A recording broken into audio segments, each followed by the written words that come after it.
There is a moment most people have had. Someone says something kind about you. They call you talented or smart or hardworking. You say thank you. You mean it. But as you walk away, something feels slightly off. Not bad, exactly. Just thin. Like you got handed a gift, but you are not sure what is inside it. You do not say anything. You do not even know what you would say. So you file the feeling away and forget about it. That feeling has a name in psychology, and it turns out the science behind it is one of the most interesting and least talked about areas of human behavior. This article is about what compliments actually do, not what we think they do. What they actually do, according to research. It is not about being negative or suspicious. It is about understanding something real about how humans work. Most people think a compliment is simple. Person A says something nice. Person B feels good. Done. But researchers who study social behavior have found that compliments do a lot more than that. Every time someone gives a compliment, at least two things happen at once. The first thing is obvious. The recipient gets some praise.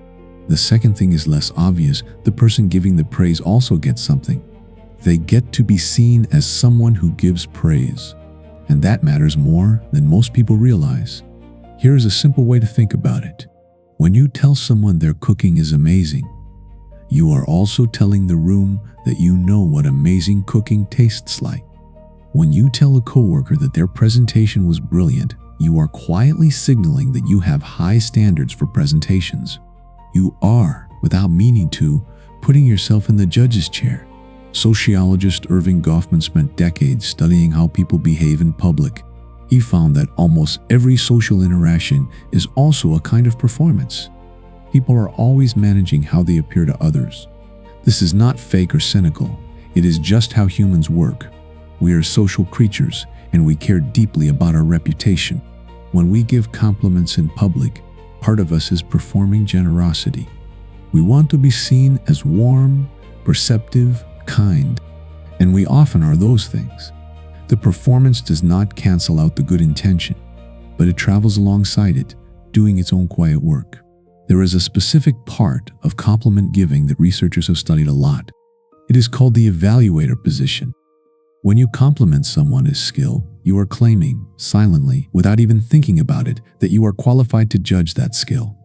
You are putting yourself above the person you are praising, just slightly. You are the one with the measuring stick.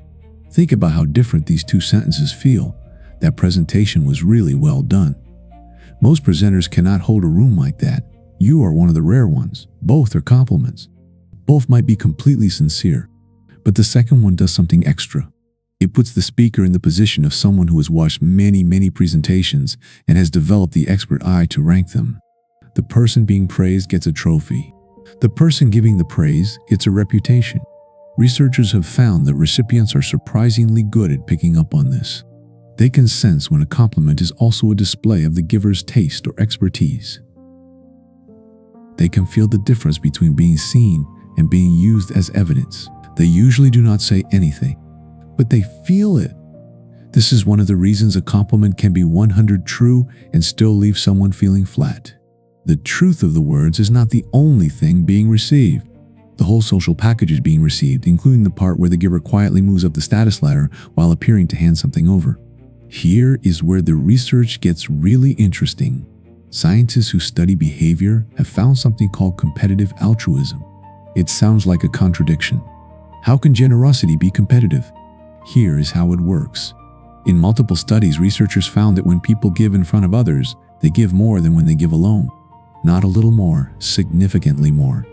The presence of an audience seems to increase generosity.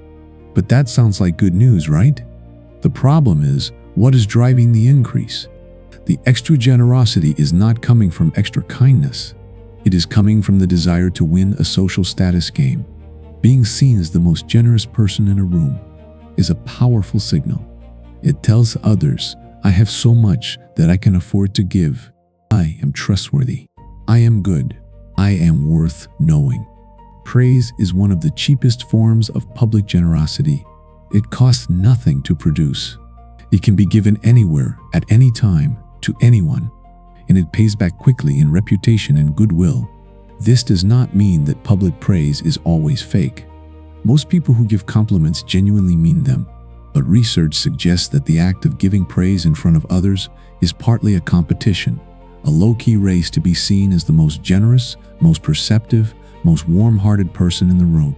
The problem is that when this happens, the compliment starts serving the giver more than the receiver. The receiver becomes the stage. The giver becomes the main character. Once researchers started mapping out these patterns, they found that self-serving praise shows up in some very specific ways. Here are the most common ones, described simply. The connoisseur move. This is the best coffee I have had since I was in Italy. The compliment is real, but so is the announcement. The speaker has been to Italy and knows their coffee. The barista gets a nice moment. The speaker gets a travel highlight. The rarity move. You are one of the few people I know who actually listens.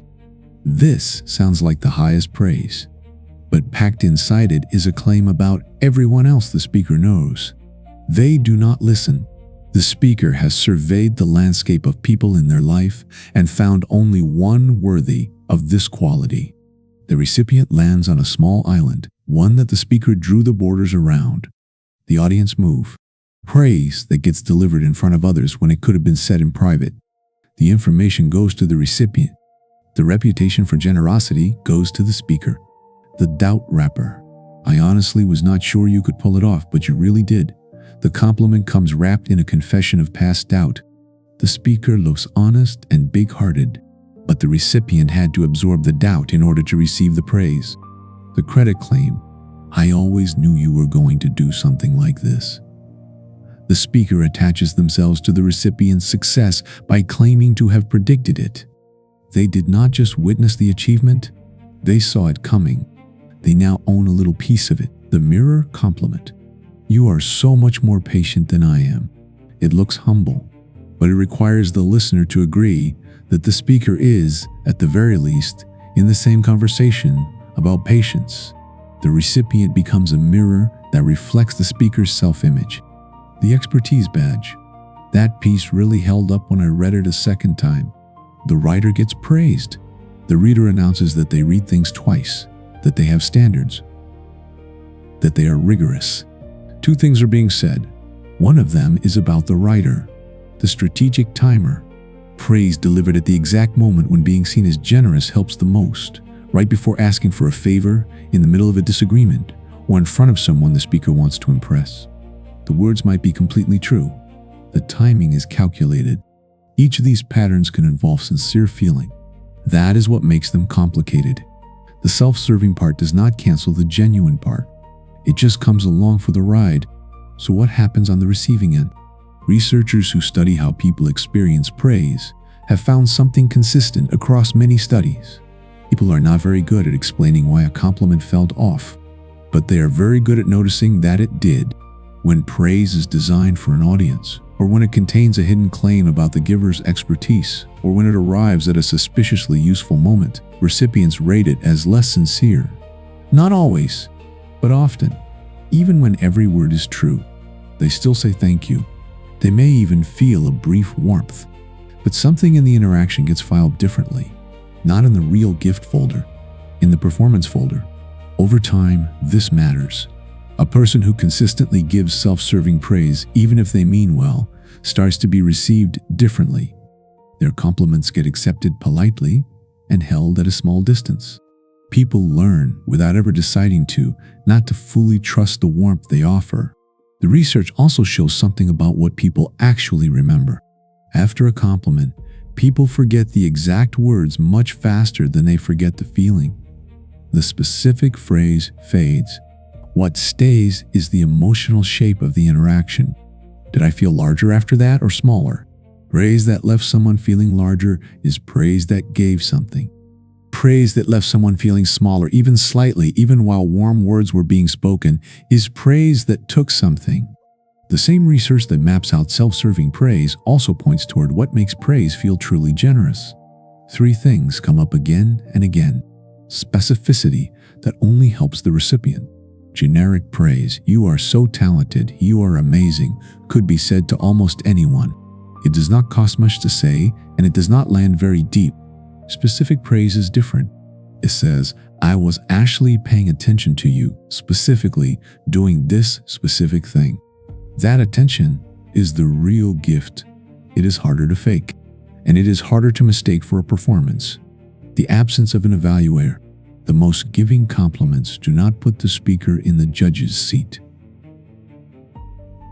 They simply describe what was noticed. That worked is different from most people cannot make that work. The first names a thing. The second names the speaker's ability to rank things. The first is about you. The second is about both of you, and not equally. No audience required. A compliment that works just as well in a private message or a quiet hallway as it does in front of a crowd is a compliment with nothing to prove. Research consistently shows that praise, given when the giver has nothing to gain from being overheard, is experienced as more genuine, because the usual secondary motives have been removed. One reason these patterns are so common is that they happen without much awareness. Most people who give self-serving compliments do not sit down and plan. They do not think, I will praise this person's work in a way that also advertises my taste. The self-serving element shows up naturally, shaped by years of social behavior, the same way people adjust their posture differently in different rooms. This is actually what makes the research valuable. It is not accusing anyone of being manipulative. It is describing how human social behavior works at a level below conscious intention. Most people are, in some sense, performing their generosity all the time. The question is how aware of it they are and how much it shapes what they say. Researchers have found that awareness itself changes the pattern. People who understand these dynamics tend to give more specific, more private, and less evaluator-heavy praise over time. Not because they become less warm, but because they stop needing the compliment to do two jobs at once. The compliment becomes simpler, shorter, plainer, and, strangely, more powerful. There is a useful way to frame all of this. Humans have always used praise as a social tool. Long before psychology had names for these patterns, people understood, at some level, that being seen as generous was worth something. Being known as the person who lifts others up is a good reputation to have. It builds trust. It opens doors. It makes people want to be around you. None of that is bad. It is actually part of how communities function. Generosity creates bonds. Public displays of generosity signal that someone is safe to cooperate with. The problem is only when the tool takes over, when the performance of generosity crowds out the actual generosity, when the recipient becomes a prop in the giver's social story. Most people, most of the time, are somewhere in the middle. Their praise is part genuine and part performance. The proportions shift depending on the audience, the stakes, and the moment. Understanding this does not make human behavior look worse. It actually makes it look more honest. People are complex. Motivations are mixed. The same words can carry both warmth and calculation, and both can be real. What research gives us is not a reason to distrust every kind word we hear. It gives us a more accurate map of what actually happens when people speak well of each other. And accurate maps are almost always more useful than comfortable ones. There is a question buried in all of this that is worth sitting with. When you say something kind about someone, what is your attention on in the moment before you speak? Is it on them? On what you actually noticed? On whether the words will land the way you mean them? Or is it on the room? On how you will sound? On what the compliment will do for the conversation or for how you are seen? Neither answer makes someone a good or bad person. Both happen. Both are human. But research suggests they produce different experiences for the person receiving the words. And over time, the difference adds up. Understanding that difference, not judging it, just understanding it, is one of the more quietly useful things that psychology has found out about how we treat each other.